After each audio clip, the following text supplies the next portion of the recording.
Gusto ko muna makita yung monthly candle close. Our monthly candle close kay Bitcoin, wow, long green, solid. Solid long green. Ang laki nito 37%.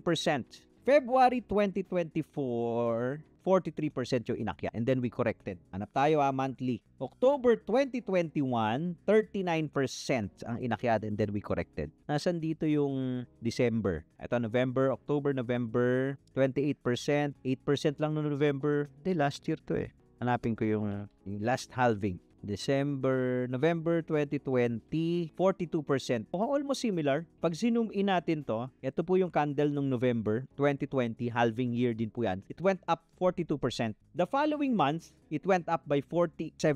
Bitcoin po ito December, it went up by 47%.